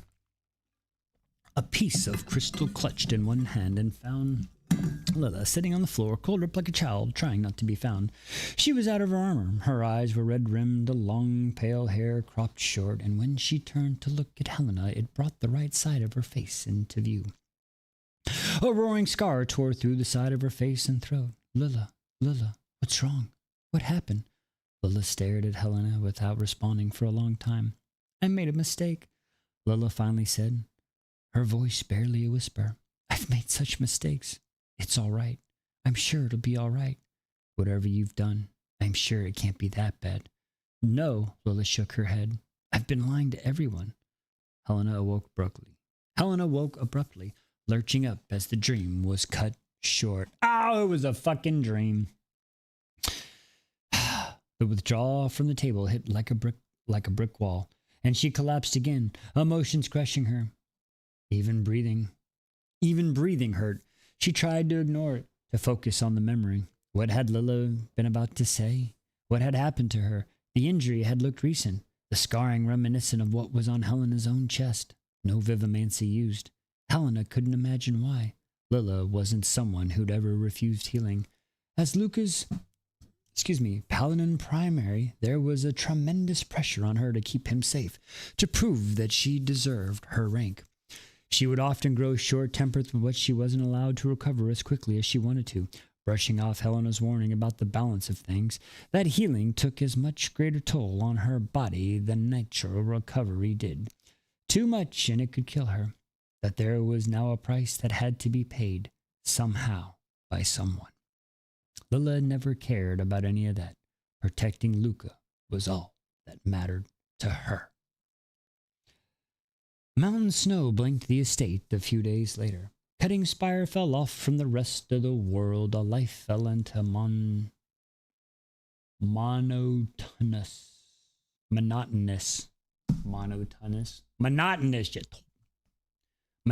routine until the third session of transference arrived. Here we go. Once again, Helena's consciousness was crushed down on the brink of oblivion all the way to the moment of singularity as Ferran enmeshed his mind with hers.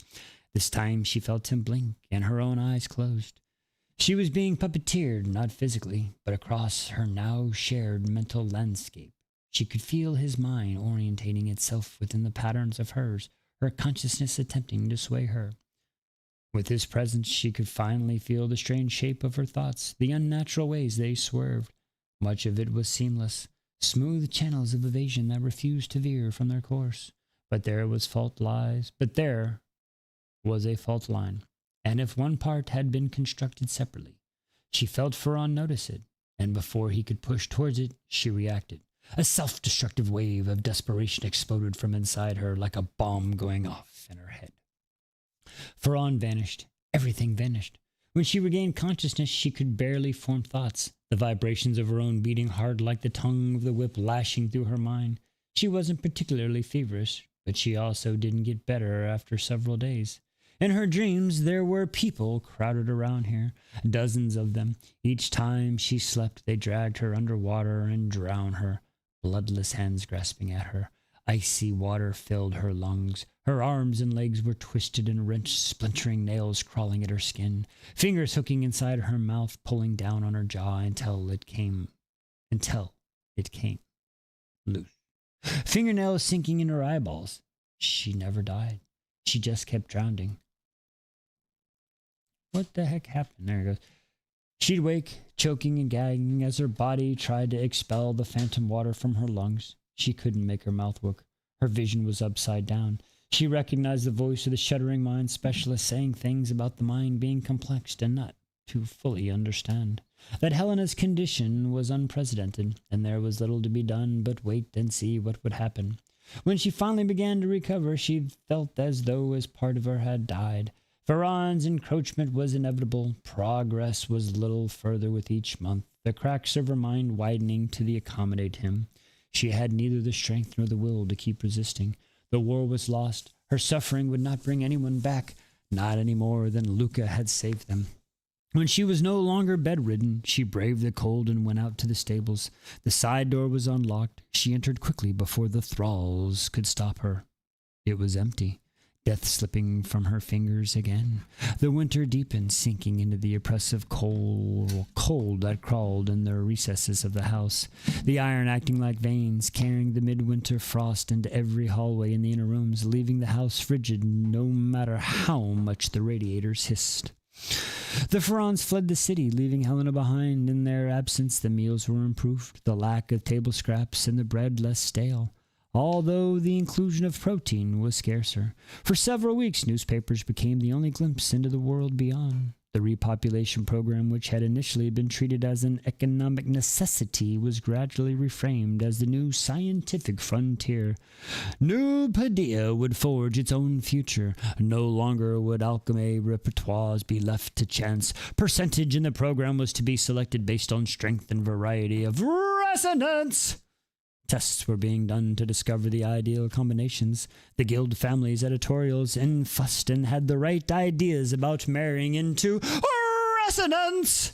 Without the interference of backwards notions of superstitions, there would be no exits, industrial and economical valuable resources. New Pallida sounded more like a factory than a city, intended to produce exactly the variety of alchemists the guilds wanted. The society pages with Helena had only taken a passing interest in, gradually becoming the sections that she read most avidly as she noticed a pattern. Excuse me. Over the course of several weeks, several familiar names vanished. Paladin Guild Society had only so many visible members, which made their abrupt disappearances noticeable, especially when pages usually brimmed with gossip were rescinded.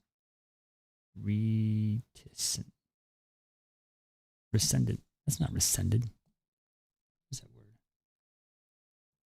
Friggin'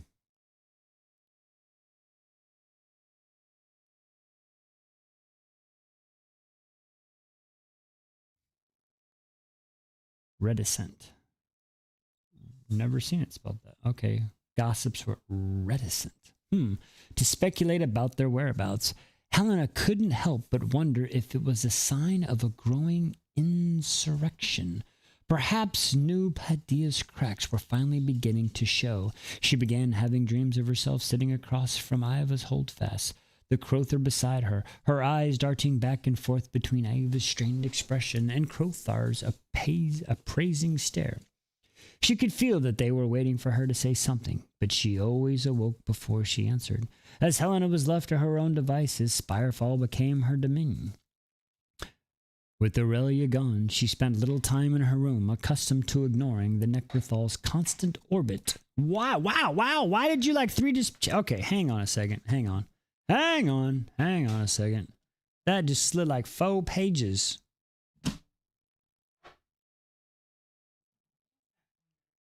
I probably did, but it looks a little dirty at the same time, so I might have some...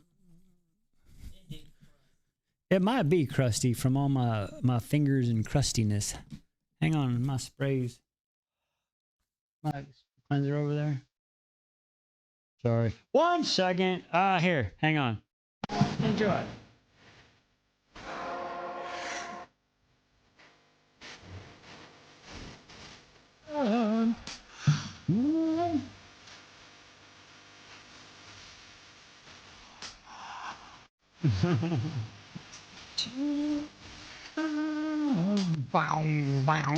What? These days, oh yeah.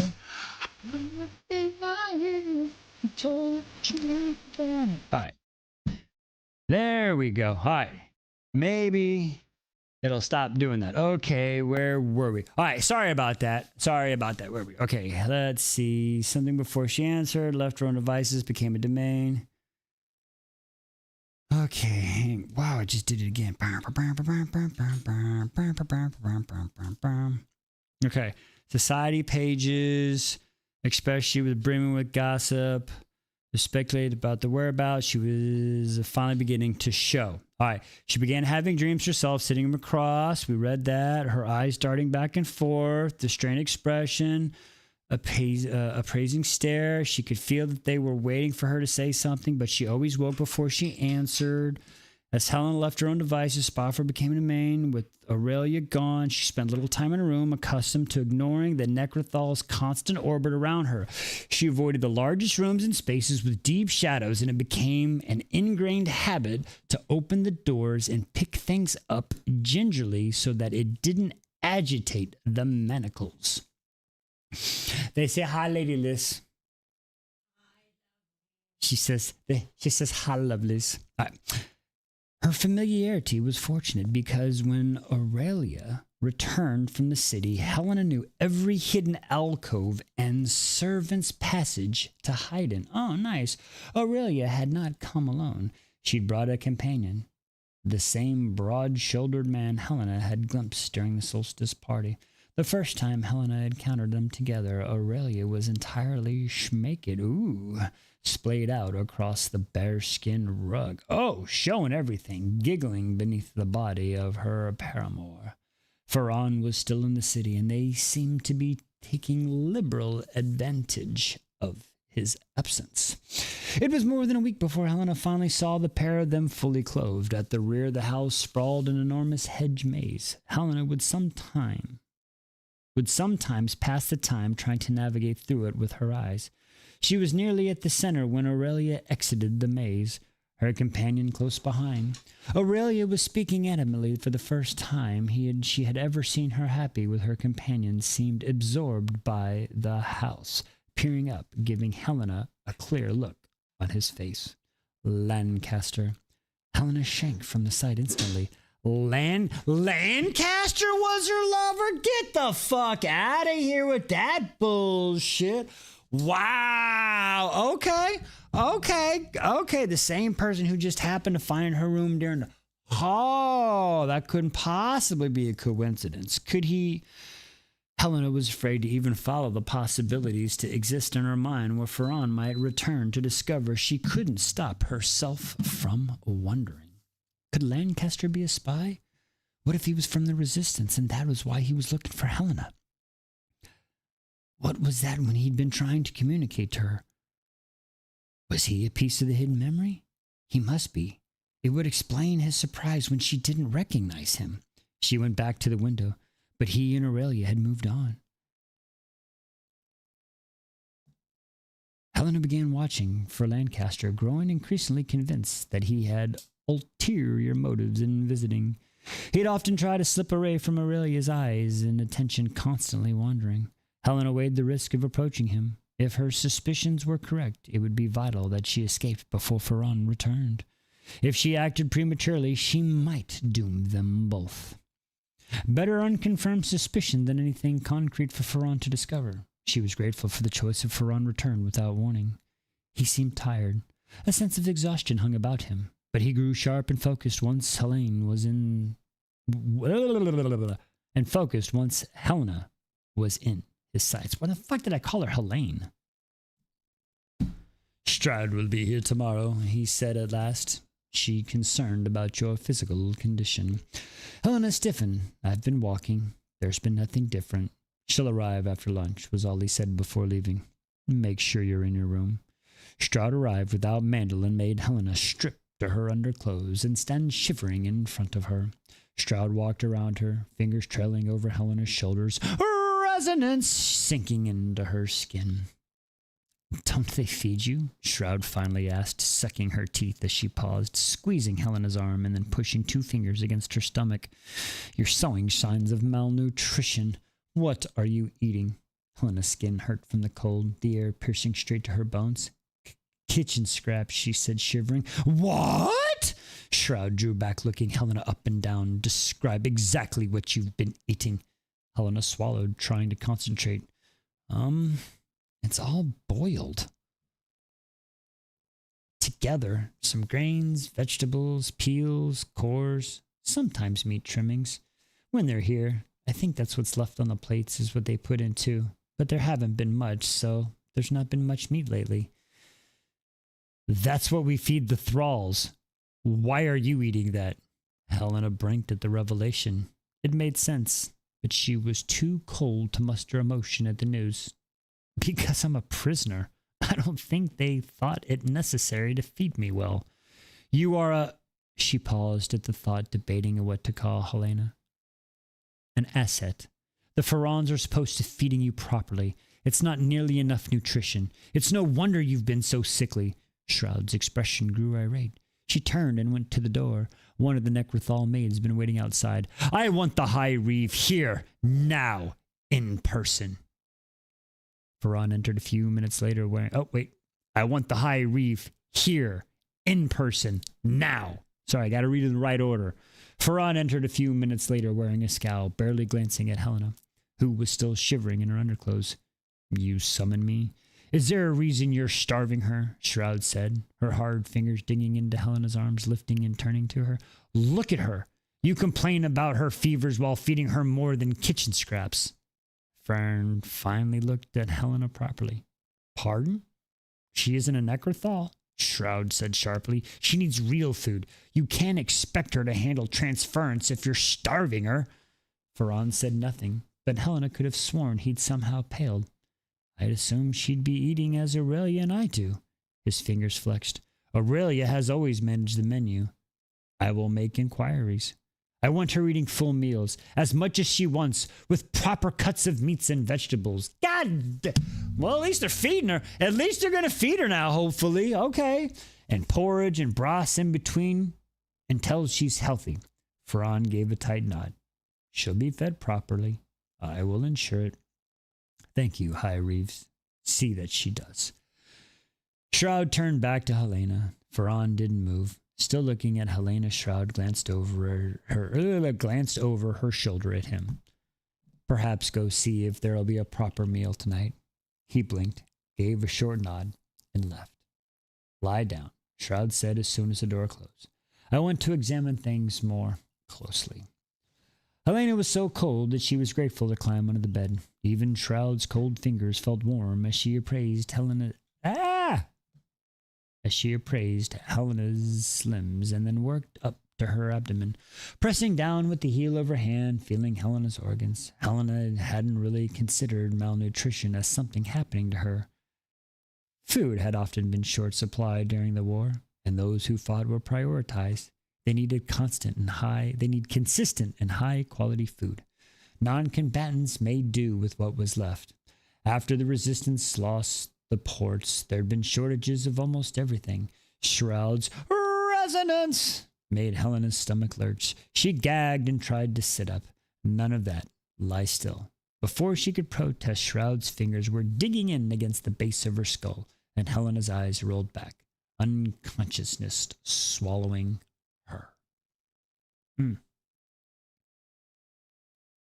Oh yeah, Aurelia's a chode. She is definitely a fucking... she's the lead chode in this story thus far. Is definitely her. When Helena woke, Shroud was gone. She felt terrible with a heavy sense of disorientation throughout her body, her vision blurring, and there were sharp, painful bruises near her left hip as she'd been stabbed with a needle. Helena rubbed at it, trying to think of what kind of injections might be necessary to treat malnutrition, but her mind was too foggy for much coherence. That night there was a knock, and the maid brought in a tray with a full meal. Meat and red wine sauce, 2 different vegetable dishes, one with cheese and thick slices of fluffy bread. What the? This is bullshit. They need to really think about people's dietary needs around here. Bread. Have they thought about her cholesterol levels? Have they thought about this? She could be pre-diabetic. Like, I'm just saying. They're just feeding her all this stuff. Like, golly, slices of cheese and thick, fluffy bread. I need more grains and berries and wheats, okay? Hunter-gatherer type foods. I need some leafy greens here. Fucking bullshit. Bro, man, bread. Generous layers across each one and even stewed pear for dessert. Oh, Helena gorged herself despite knowing she might end up sick from it. She was starving. She was still eating when Ferran walked in, standing over her, inspecting her meal. What if she's allergic to gluten, right? Have they done allergy tested? Like, what are they doing here? Have they checked? I mean, come on. It would seem that I'm obliged to personally see to everything, he said with a scowl as he stepped back. You could have mentioned it. If I were to start complaining, the food would not be the first thing I'd bring up, she said, dragging her spoon down the side of a pear, eating into tiny, savoring bites, refusing to be hurried by him. He inclined his head, expression still irrelevant, and went over to the nearby window. Helena deliberately took slower bites, chewing luxuriously. When she was finally finished eating, she thought she might pop. She wanted to curl up and sleep, but Ferran nodded pointedly at her head.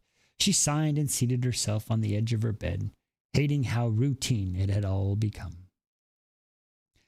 Even her dreams felt routine. She kept dreaming of Liva, and Crowther, and Lilla crying. Over and over, the memories seemed to haunt her. Ferran also seemed to find them interesting. He watched them several times before he moved on to the time she spent spying on Lancaster, wondering if he might be there to save her. He drew his hand away. Her vision returned. She found herself lying flat on her back in the bed, his face just above hers. Lancaster will be one of the undying soon, he said, in belated recognition of his exceptional service during the war. There was something sneering in the way he said it, but if he meant to plunge Helena into despair, he failed. If Lancaster wasn't one of the undying yet, that made it even more likely that he might be a spy for the Resistance. He'd have to seem trustworthy to get this close to Helena without raising suspicion. Don't be suspicious, don't be suspicious. Are you one? She asked. She assumed for a long, but she'd begun to wonder if he might be something else entirely. He gave a slow smirk. What do you think? She shook her head, uncertain. The smirk faded, but he kept looking at her. Her eyes grew darker than she'd ever seen them. She realized then that she was lying on a bed beneath him. Heat flooded under her skin, and her spine pricked as she sat up, quickly folding her arms. He stepped back, straightening. If you have any hopes involving Lancaster, you should let them die. Lilla was seated at the edge of Helena's bed, eyebrows knit together, studying her. No scars on her face. Are you? Lilla looked away and seemed to be choosing her words carefully. Are you not all right anymore? Is that why you spoke, and is that why all the trainees now? Wait, is that why you spoke and why there's all the trainees now? Helena looked sharply at Lilla, but Lilla was unfastening a buckle and didn't meet her stare. No, I'm fine. The trainees are because Matthias hopes to get rid of me. Oh, good. I mean, not good, but that makes sense, Lilla said, and cleared her throat. I can see why you're not thrilled about them. Helena forced a laugh. You know I can't talk about anything with me if you want. Lilla looked over at her. No. Helena shook her head. I don't need to talk. There's no point in talking, as now I have now been reminded publicly. I am not a fighter.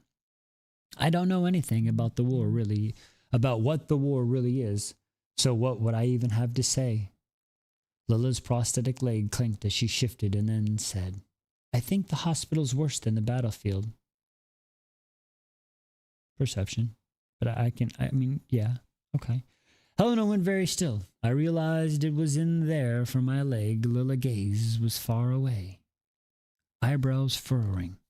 At the front, everything's so focused, you know. The rules are simple. We win some, we lose some. You get hit sometimes, you hit back. You get days to recover if it's bad. If it's bad. But she looked down, her fingers tapping absently along the place where her prosthetic was joined to her thigh. In the hospital, every battle looks like losing. I can't imagine what that's like. She looked at Helena. All you see in there is the worst of it. Helena said nothing. Lila sighed and unclasped more pieces of her armor, leaving them over Helena's bed. When Soren told me what you said, I don't agree, but I get it. Lila nudged her with an elbow and stood. Even if the trainees are just because of Matthias meddling, I'm glad you're getting more time off. I think you've needed that. Some space from it all. That's a weird flashback to just be in the middle of a chapter. That could be its own chapter. Helena spent days replaying the conversation, said bitterly missed having people to talk to who cared about what she said. She had trainees. She remembered Stroud mentioning there being other healers like Elaine Boyle, but Helena had assumed they'd come from elsewhere. She couldn't imagine Falcon Matthias approving the additions of more healers. Ivana Holdfast had worked very hard to make Helena's vivimancy palatable to the Resistance. She declared it was the gods' will that the Eternal Flame had a vivimancer in their ranks, and that Helena had been born, found, and brought to Pallida, destined to become a healer, so that if Luca was struck down in battle, vivimancy might save him. A resonance of corruption purified by soul's will. Helena had needed to leave the city and go to the mountains and train with the eccentric monk. Matthias had been at Shrek at the time, living in the hut near the Holdfast estate as a spiritual advisor for the family. He disliked healers on principle and hated Helena for the moment he laid eyes on her. Nothing about her fell in line with what regarded as appropriate for a healer.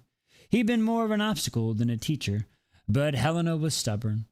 With familiar enough for medicine to manage her own training, she was determined to become a healer, whether he wanted to or not.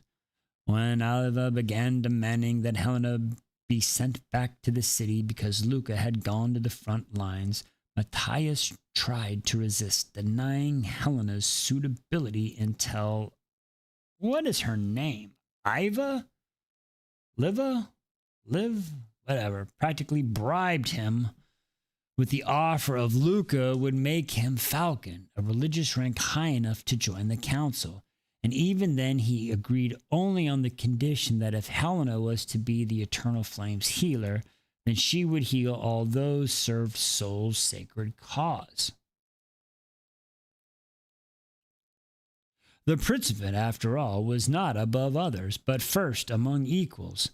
What would make Matthias approve trainees? Helena couldn't help but think wistfully about Lila. God!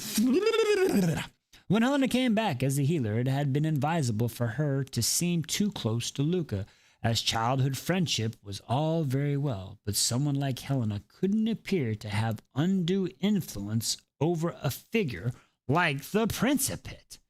Good Lord. Pallida's survival depended on the Resistance' unwavering faith in Luca. If his judgment was questioned, and Pallida would suffer the consequences, certain sacrifices had to be made. Lila and Luca's paladin primary had been the closest to Luca that Helena was allowed to be after that. Lila had been primary. Helena blinked. There had been a paladin secondary, Soren, Lila's twin brother. Where was Soren? Helena's head throbbed. Why would she forget Soren?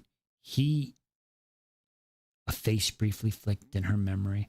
Helena's mind swerved violently as if recoiling. No, she tried to focus. Soren. Remember Soren. What happened to him? Her skin crawled. A painful, ghastly ache rose through her body. Her lungs seized as if there were water inside them, and her vision turned a violent red. When her head cleared, her temples were throbbing. What had she been thinking about? Something about Lila. And it's something about and God, next chapter 30. Yeah, we're taking a woo. All right. Ilva? Ilva. Ilva. Ilva. Okay. Ilva. Ilva. Ilva. All right. Well, we're going to end there, folks. Since we're not on the tiki-talkie and we're not getting everybody, we're going to go ahead and end there. I want to appreciate all y'all. Oh, I appreciate that. Thank you so much. I appreciate y'all for sticking with me, even though the tiki-talkie broke down on us tonight and jumping over here. I appreciate y'all coming out and supporting me and helping me with these words and stuff. I'm going to go ahead and let's see. Everybody gets a button. So I know what your button is first. So we'll do your button first. That's Lisa's button. Ooh. You gotta come over to look at it. She gotta come over to look at it. Turn me on. Is there a cricket?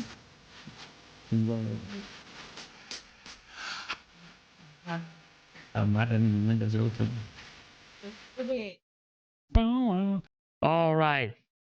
This one. This is gonna be DW's button. I've always liked to play.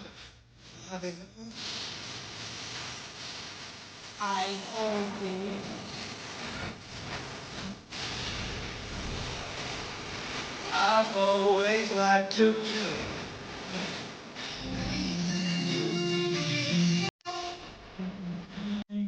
All right. And this is gonna be Bobby's button.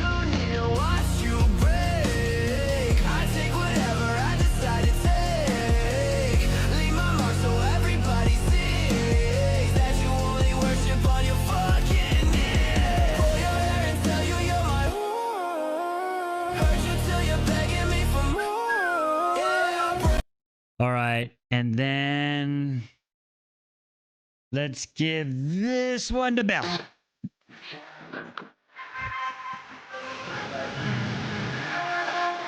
I'm trying. She said to resurrect me from my deathbed.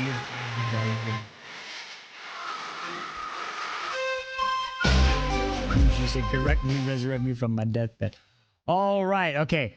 Let's see. Was that it? Did I who did I get everybody? Because y'all have different names on here, so I'm still. I see. I did DW. I did this. I did Bobby. I did Belle. Is there anybody else here that I? Was there anybody else? I think I got everybody that was here, y'all. Is there any last minute requests for our last button before we get out of here? I think that's everybody. Boom, boom, boom, boom. Listen, y'all. I'm trying to learn all the little intricacies about everyone. I am. Oh, we will definitely give a rune on the way out. We will definitely.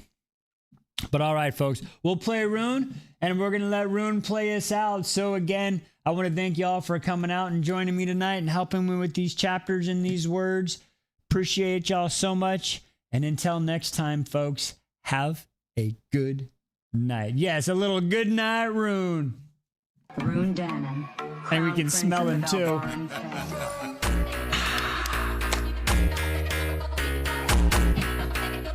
That's tough when I smell them. Like I used to smell like that. Like that's what's amazing. Yes, we will see you next time.